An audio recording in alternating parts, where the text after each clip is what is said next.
The strangest thing about that year wasn't that a mafia boss watched me every night. It was that I never noticed until it was already too late. The rain tapped softly against the hospital window as I sat beside my mother's bed, staring at the green line moving across the heart monitor. The room smelled like antiseptic and stale coffee, the kind nurses carried around during endless overnight shifts. My mother was asleep, her pale hand resting beneath mine, her breathing shallow but steady. The doctor had been honest that morning. The surgery she needed couldn't wait much longer. Neither could the bills. I looked down at my phone and opened my banking app for what felt like the 100th time that week. The number on the screen didn't change. It never did. Rent was due in 10 days. The hospital payment plan was already behind, and the savings account I had spent 3 years building had nearly disappeared. I swallowed hard and forced myself to smile when my mother's eyes fluttered open. "You should be home sleeping, sweetheart," she whispered. "I'm fine," I lied. "I just finished work." What I didn't tell her was that I had another shift starting in less than 2 hours, or that I had stopped buying lunch weeks ago, or that every time the phone rang, I worried it was another collection agency. My mother squeezed my hand. "You're working too hard." I laughed softly. "That's what daughters are supposed to do." She smiled before drifting back to sleep. I stayed for another 20 minutes, watching the rain streak across the glass. Then I kissed her forehead and left. By 7 o'clock that evening, I was standing beneath the glowing neon sign of the Monarch Club. From the outside, it looked like every other luxury nightclub in Manhattan. Black cars lined the curb. Men in tailored suits stepped through polished glass doors. Expensive laughter floated into the cold air each time the entrance opened. But everyone in the city knew the Monarch belonged to Grant Callahan. And everyone knew Grant Callahan wasn't just another businessman. I kept my eyes down as I walked inside. The club pulsed with music and golden light. Crystal fixtures reflected against dark marble walls. Servers moved quickly between tables carrying trays worth more than my monthly grocery budget. I tied my apron, checked my station, and got to work. Most nights followed the same pattern. Wealthy clients ordered expensive drinks. Executives entertained investors. Celebrities hid inside private booths. And I smiled through all of it while calculating medical expenses in my head. Around 9:30, a man at one of the VIP tables folded a $100 bill and slipped it toward me. "For you," he said with a grin. "Thank you, sir," I replied politely, sliding it back across the table. "But I can't accept personal tips." The man looked confused. Most people did. By midnight, 3 more customers had tried. I refused every single one. It wasn't pride. It wasn't stubbornness. It was simple. If I accepted favors, people expected something in return. Work was different. Work was mine. Near 1 in the morning, I slipped into the employee hallway and checked my phone. A text from the hospital billing department waited in my inbox. My stomach tightened before I even opened it. Another reminder. Another deadline. Another amount I couldn't afford. I leaned against the wall and closed my eyes. For one dangerous second, I wondered what would happen if I simply stopped trying. Then I thought about my mother sitting alone in that hospital room. And the thought disappeared. "Emily." I looked up. My supervisor stood at the end of the corridor. "Back to the floor." I nodded and forced another smile. The music grew louder as I stepped back into the main room. What I didn't know was that 2 floors above the crowd, behind a wall of dark glass overlooking the entire club, a man had been watching me for weeks. Not because I was the prettiest girl in the room. Not because I stood out. But because every night, without fail, I refused things most people would gladly take. And that night, as I crossed the crowded floor carrying a tray of drinks beneath the golden lights, Grant Callahan watched me return another folded bill to a customer. He remained silent for several seconds. Then he turned toward the head of security and asked a question that would change everything. "Why does she keep refusing money?" I did not know my life had become a topic of discussion somewhere above my pay grade. The next afternoon began the same way most of my days did. I woke up on 4 hours of sleep, grabbed a cup of coffee that tasted like burnt cardboard, and drove across Manhattan to visit my mother before my shift. The hospital parking garage charged $18 a day, which felt almost criminal considering I was already paying enough to keep the lights on in half the building. Still, I paid it without complaint. Some expenses were not optional. My mother was sitting upright when I walked into her room, flipping through an old magazine she had probably read 3 times already. Her smile brightened the second she saw me. "You look tired," she said. "You always say that." Because it is always true. I laughed and kissed her cheek. For the next 30 minutes we talked about everything except money, hospitals, and surgery. Those three subjects hovered over every conversation like storm clouds neither of us wanted to acknowledge. When I finally left, I promised I would come back tomorrow. The truth was that tomorrow was never guaranteed anymore. By the time I arrived at the Monarch Club that evening, the city was wrapped in a cold spring rain. Water reflected the neon lights outside, turning the sidewalks into rivers of color. Inside, the club was already filling with customers. Music vibrated through the marble floors. Crystal lights sparkled overhead. The scent of expensive cologne mixed with fresh flowers and polished wood. It felt like a different universe from the hospital, one filled with people who never checked price tags. Emily, my supervisor, called. You are working the upper floor tonight. I stopped. The VIP level? He nodded. Direct assignment. That was unusual. Employees usually rotated through sections. Nobody stayed on the upper floor for long. Okay, I said carefully. Any reason? He shrugged. Management request. That answer followed me all evening. The upper floor was quieter than the main club. More private. More exclusive. Wolf lived up there. Deals were made behind closed doors. Conversations happened in low voices. Every table carried enough wealth to erase my problems 10 times over. Yet despite the luxury surrounding me, I noticed something strange. Several times throughout the night, managers checked on my section personally. They never did that. A bartender brought me bottled water without being asked. Another employee helped carry trays that I could easily manage myself. It was not obvious enough to draw attention, but it was enough for me to notice. Around 10 o'clock, I was clearing glasses from a private table when one of the regular clients stopped me. Emily, right? He asked. I nodded. Your mother doing better? I froze. Excuse me. The man looked confused. I thought everyone knew. Somebody mentioned it. He immediately changed the subject, but the comment lingered in my mind for hours. How did a customer know about my mother? I had never discussed my personal life at work.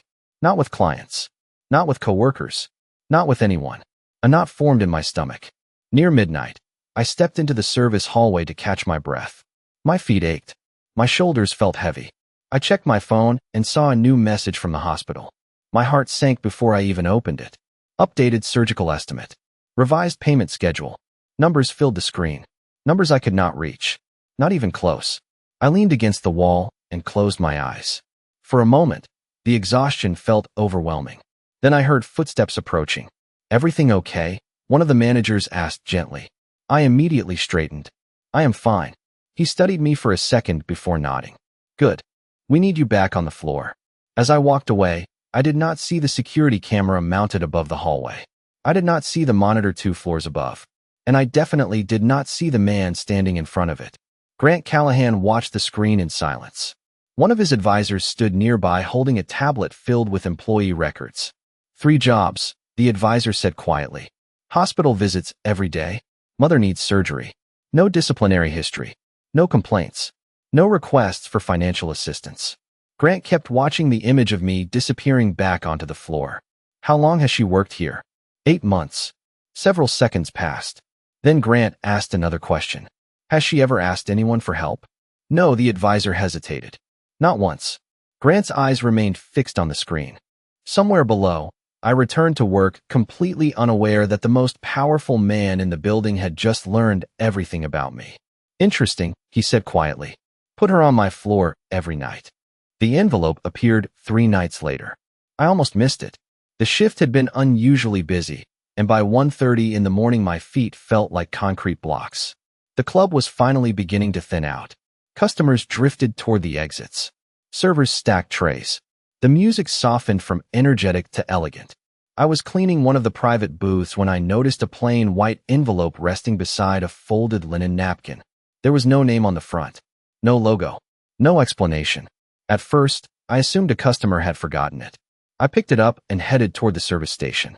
The envelope felt heavier than paper should. Curiosity got the better of me. I opened it. My breath caught. Inside was cash. More cash than I had ever held at one time in my life. My hands immediately froze. For a second, all I could think about was my mother. One payment. One envelope. It could cover months of medical expenses. It could buy time we did not have.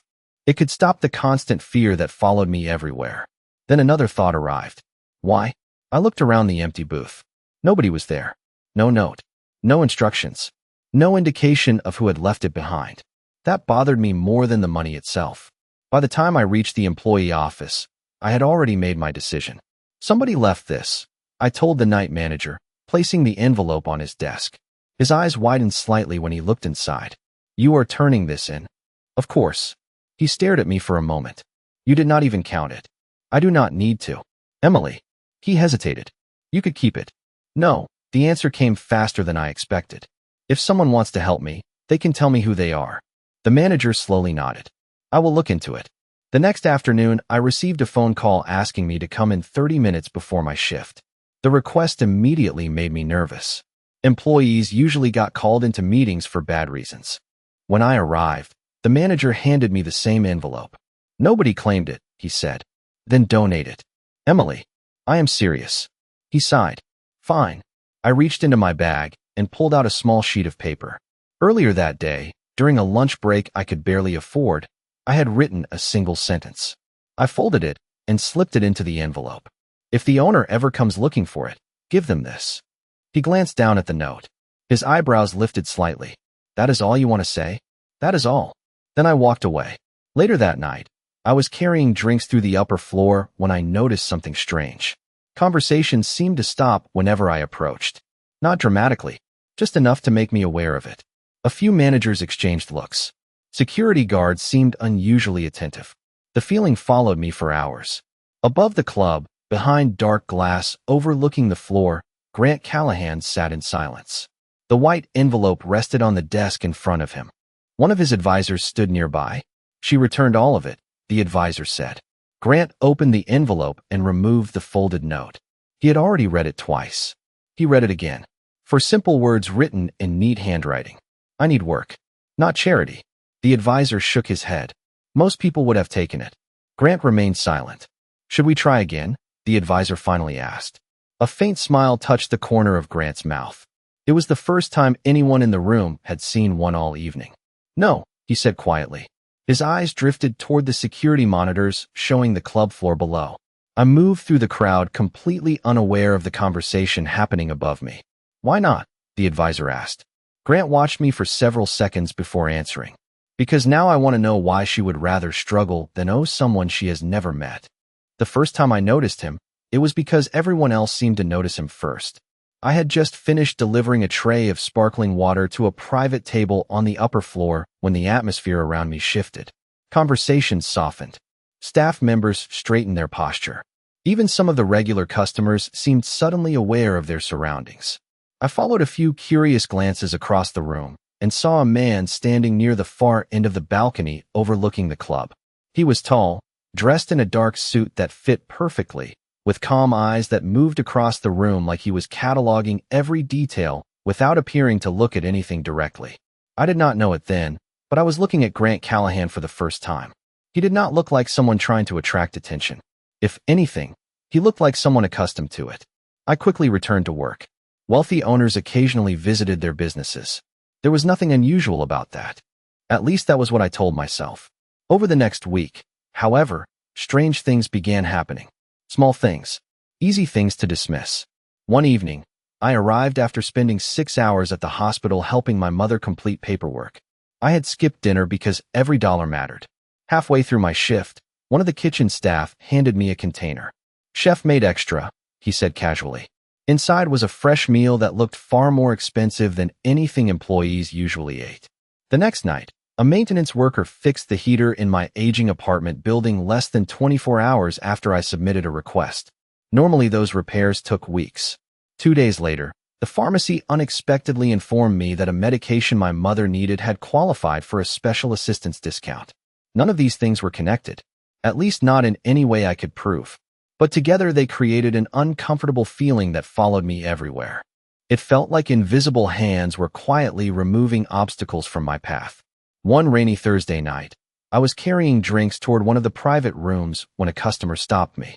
He was probably in his early 40s, dressed in an expensive gray suit, with the easy confidence of someone accustomed to getting whatever he wanted. "Emily, right?" he asked. I nodded politely. "Can I get you anything else, sir?" "Actually, yes. His smile lingered longer than necessary. 5 minutes of your time after your shift. I immediately shook my head. I am sorry. Company policy. He laughed softly. Everything has a price. The words made me uncomfortable. Not everything. I excused myself and continued down the hallway. When I glanced back a few moments later, he was still watching me. The next evening he returned. And the evening after that. He always sat in room 17. Always requested the same section. Always found reasons to start conversations that lasted longer than they should. Nothing he said crossed a line. Nothing inappropriate. Nothing I could report. Yet something about the attention felt wrong. Like standing too close to the edge of a rooftop. Meanwhile, 2 floors above the club, Grant noticed every interaction. Room 17 again, one of his security supervisors said quietly while reviewing camera feeds. Grant watched the monitor without speaking. The customer smiled at me from across the table. I politely answered a question and moved away. Background, Grant finally asked. The supervisor handed him a folder. Real estate investor. Wealthy. Connected. No criminal record. No immediate concerns. Grant continued watching the screen. Most people would have looked away by then. He did not. Keep your eyes on room 17, he said. The supervisor nodded. Down below, I finished my shift completely unaware of the conversation happening above me. Outside, rain covered the city in silver reflections. I pulled my jacket tighter and started walking toward my car. What I did not know was that another vehicle remained parked across the street long after I left. And what I definitely did not know was that someone inside was watching me drive away. For the first time since I started working at the club, a feeling settled deep in my chest that I could not explain. It felt like the beginning of a storm I could not yet see. The storm arrived on a Tuesday. Not outside. Inside me. I felt it the moment I walked into the club. The air seemed heavier. Conversation stopped a second too late whenever I approached. Security personnel moved through the building with unusual purpose. Even the managers appeared distracted. Something was happening. I just did not know what. My shift began normally enough. Deliver drinks. Clear tables. Smile. Repeat. For the first few hours, I convinced myself I was imagining things. Then room 17 arrived. The same gray suit. The same easy smile. The same feeling that made my shoulders tense whenever he looked at me. Good evening, Emily, he said as I approached with his order. Good evening, sir. You know, I have been coming here for weeks. I noticed. Then you probably know I would like to take you to dinner. I forced a polite smile. I appreciate the offer, but I am not interested. Most people accepted rejection. He did not seem offended. That almost made it worse. You should reconsider. I am happy with my answer. His smile remained in place, but something behind it changed. Just slightly. Like a light turning off in a distant room. You work very hard. A lot of people do. Not like you. I set the glass on the table. Enjoy your evening, sir. Then I walked away. For the next 2 hours, I could feel his eyes following me across the floor. Every time I entered the room, he noticed. Every time I left, he watched. The feeling crawled beneath my skin. By midnight, I was exhausted. My mother had experienced complications after a routine test that morning. Nothing life-threatening, according to the doctor, but enough to increase my anxiety. I had barely eaten all day. My head ached. My feet hurt. And all I wanted was to finish my shift and visit the hospital before sunrise. At 1:15 in the morning, my supervisor asked me to deliver a final bottle of sparkling water to one of the private conference rooms near the back hallway. The corridor was quiet compared to the rest of the club. The music faded into a distant pulse. Soft lights reflected against dark walls. I balanced the tray carefully and headed toward the room. Halfway there, a familiar voice stopped me. Emily. I turned. Room 17 stood several feet away. Sir, just 1 minute. I am working. That has never stopped you from speaking before. His smile returned. I only want to talk. Something about the empty hallway made me uncomfortable. I should get back. Why? He asked. Because I said no? My grip tightened around the tray. Because I have work to do. For a second, neither of us moved. Then the conference room door behind me opened. I had expected a customer.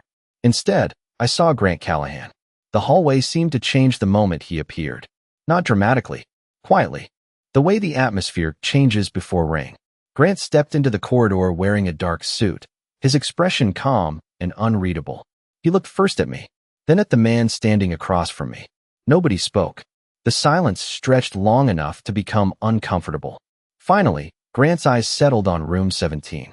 Is there a problem? He asked. His voice was low and controlled. The man immediately straightened. No problem. Grant glanced toward the tray in my hands. Emily has work to do. The statement was simple.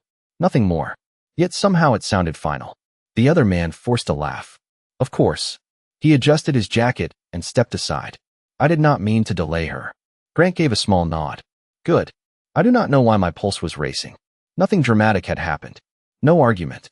No confrontation. Just a few sentences exchanged in a hallway.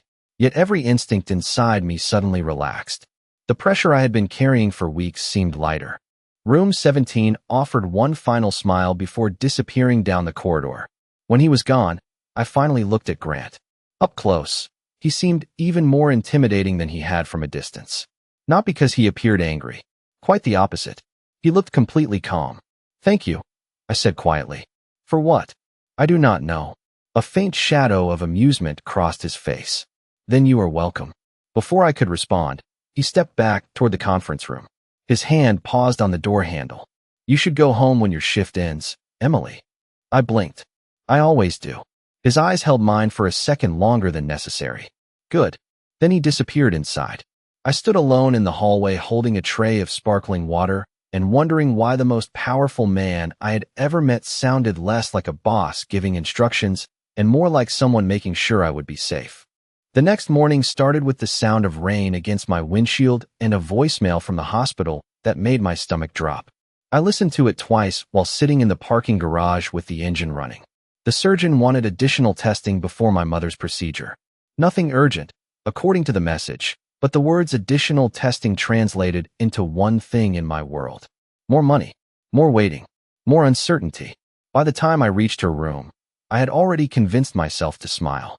My mother was sitting beside the window wrapped in a light blue blanket, watching the city disappear behind sheets of rain. You look worried, she said immediately. Mothers always knew. I am fine. Emily. I laughed softly. Okay, maybe a little worried. She patted the chair beside her. Come sit. I did. For a few minutes neither of us spoke. We simply watched the rain. Then she reached for my hand. You know what I regret most? She asked quietly. What? That you are carrying all of this alone. My throat tightened. You spent 24 years carrying me. That was my job. And this is mine. She smiled sadly. You were always stubborn. I left the hospital an hour later with that conversation echoing in my head. The truth was that I was tired. Not physically, not even financially. I was tired of pretending everything was under control. Every bill felt heavier. Every phone call from the hospital made my pulse jump. Every shift at the club felt more important than the last because I could not afford mistakes. That evening the Monarch seemed quieter than usual. The music drifted through the building like distant waves. Customers filled the private rooms. Servers moved between tables carrying polished trays beneath golden lights. Everything appeared normal. Yet I found myself looking toward the upper balcony more than once. I told myself it was coincidence. It was not. Around 10 o'clock, I caught a glimpse of Grant standing near the glass overlooking the main floor. He was speaking with two men in suits. Even from a distance, people seemed to orbit around him differently. Nobody interrupted him. Nobody approached without purpose.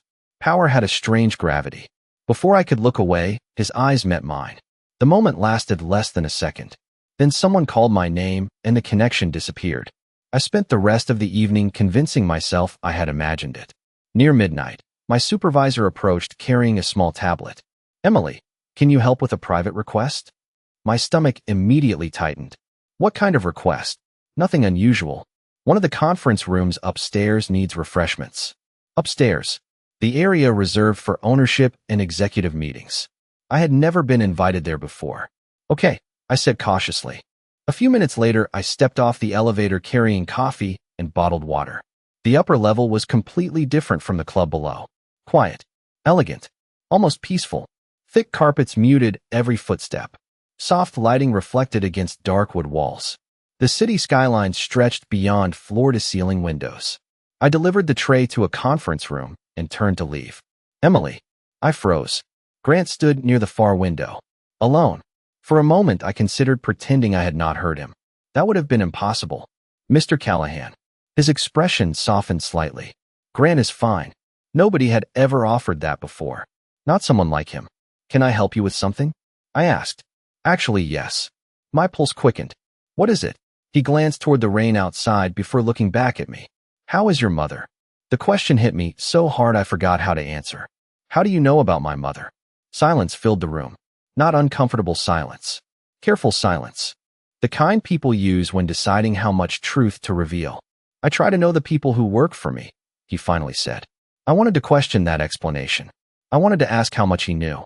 Instead, I found myself answering honestly. She is having more tests. His jaw tightened slightly. I am sorry. The words sounded genuine. Unexpectedly genuine. Thank you. For several seconds, neither of us spoke. Rain streaked across the windows behind him. The city glowed beneath clouds and reflected light. Then Grant looked at me with an expression I could not quite understand. Your mother is proud of you, Emily. My breath caught. You do not know that. I think I do. Something about the certainty in his voice made my chest ache. Because for the first time in months, someone seemed to see how hard I was trying. And somehow that frightened me more than being invisible ever had. 3 days later, I walked into the hospital expecting another conversation about delays, paperwork, and impossible numbers. Instead, the woman at the billing desk smiled when she saw my name. That alone felt strange. Nobody smiled in billing departments. Emily Parker? She asked. Yes. She typed something into her computer. Her smile widened. Everything has been updated. My stomach tightened. Updated how? The outstanding balance has been resolved. For a moment, I thought I had misheard her. Resolved? Yes. She turned the monitor slightly toward me. All scheduled payments have been completed. The room seemed to tilt. That is not possible. She checked the screen again. According to our records, it is. My heart started pounding. Who paid it? The woman hesitated. I am sorry. We cannot disclose private financial information. I stared at her. Then I stared at the screen. Then I stared at the floor because none of it felt real. The amount was enormous. More money than I could have earned in years. My hands trembled as I left the desk. The hallway smelled like disinfectant and coffee. Nurses moved between rooms. Televisions played quietly in waiting areas. Everything looked normal. Yet my entire world had just shifted. By the time I reached my mother's room, I was barely breathing. She looked up from her book and smiled. You look like you saw a ghost. Mom. My voice cracked. Did someone come see you? Her expression changed. A gentleman stopped by yesterday. My pulse immediately accelerated. What gentleman? Tall. Polite. Dark suit. She smiled softly. Very handsome. I closed my eyes. Somehow I already knew. What did he say? Not much. She looked toward the window. He asked about you. My stomach dropped. What? He seemed concerned. She laughed quietly. I told him he worried too much. Mom. What? You talked to a stranger about me? He did not feel like a stranger. That answer somehow made everything worse. After leaving the hospital, I drove directly to the club. My shift did not begin for another 3 hours. I did not care. Questions filled my head like thunder. There was only one person who could answer them. The moment I entered the building, several employees looked surprised to see me so early. I ignored them. Where is Grant? I asked the first manager I found. His eyebrows rose. In the executive offices. Good. I kept walking. Nobody stopped me. Maybe they should have. The elevator ride felt endless. By the time the doors opened, anger had completely replaced confusion. Thick carpet softened my footsteps as I crossed the upper floor. A receptionist started to stand. One look at my face convinced her not to. I found Grant's office at the end of a long hallway lined with floor-to-ceiling windows overlooking Manhattan. The city stretched beneath gray clouds and afternoon light. I knocked once and opened the door before anyone could answer. Grant looked up from behind a massive desk. He appeared completely calm. That only irritated me more. You paid for it. He studied me silently. Emily, do not do that. Do what? Answer my name with my name. My voice shook. Tell me the truth. Several seconds passed. Then he slowly closed the folder in front of him. Yes. Just one word. No excuses. No denial. No attempt to hide it. Why? I demanded. Because your mother needed help. That was not your decision. Someone had to make one. I stared at him in disbelief. You had no right. For the first time since I had met him, something flickered behind his eyes. Not anger. Something deeper. You think I do not know that? The room fell silent. Rain tapped softly against the windows. Somewhere far below, the city continued moving. I never asked you for anything, I whispered. I know. Then why? Grant stood and walked toward the window. For several moments he said nothing. When he finally spoke, his voice was quieter than I had ever heard it. Because every day I watched you carry a weight that should never have belonged to you. My anger faltered. Just slightly. That is not your responsibility. Maybe not. He turned toward me. But I was tired of watching you drown while pretending you were swimming. The words hit harder than they should have. My throat tightened. You cannot solve people's lives with money. I know. His expression softened. I was not trying to save your mother, Emily. The silence that followed seemed to stretch forever. Then he finished the sentence that changed everything. I was trying to save you. I left Grant's office feeling like the ground beneath me had shifted. The elevator ride down seemed longer than usual. Every floor felt heavier than the last. By the time the doors opened onto the club level, I was no longer angry. That was the problem. Anger would have been easier. Anger came with answers.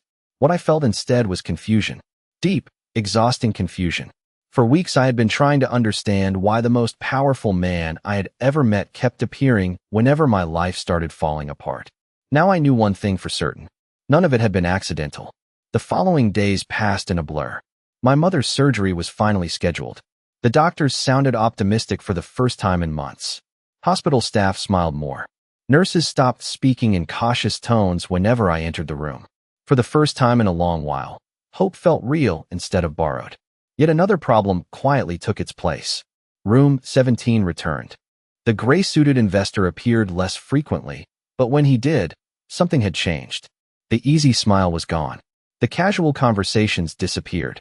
Instead, he watched. Always watching. One evening I noticed him speaking with several unfamiliar men near the private section. They stopped talking when I approached. Another night, I caught him staring toward the upper balcony where Grant occasionally appeared. The look on his face made my stomach tighten. It was not admiration. It was calculation. The feeling followed me for days. Meanwhile, security around the club seemed to increase. Additional personnel appeared near entrances. Managers conducted more frequent checks. Even employees whispered about unusual meetings happening behind closed doors. Nobody explained anything.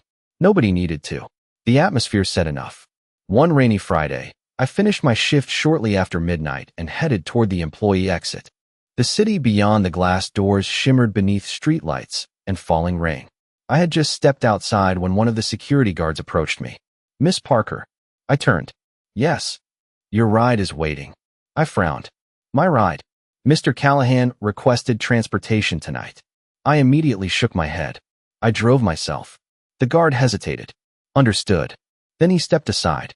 I walked toward my car feeling strangely unsettled. Across the parking lot, I noticed a dark sedan sitting beneath a street lamp. The windows were tinted. The engine was running.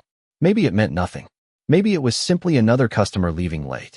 Yet I found myself checking the rearview mirror several times during the drive home. The next afternoon, I returned to the hospital and found my mother laughing with one of the nurses. The sound instantly eased some of the tension inside me. She looked healthier, stronger, more like herself. Good news? I asked. Very good news, the nurse said. Everything is on schedule. After she left, my mother smiled knowingly. You still look worried. Do I? Yes. She studied me carefully. This has nothing to do with me anymore, does it? I looked away. That alone answered her question. Emily, she said softly. Sometimes help arrives from places we do not expect. I immediately thought of Grant.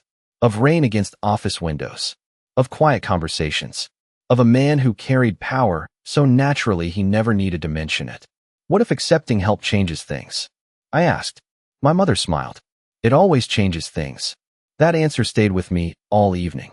Later that night, as I worked the upper floor, I noticed movement behind the glass overlooking the club. Grant stood there speaking with two advisors. One handed him a folder.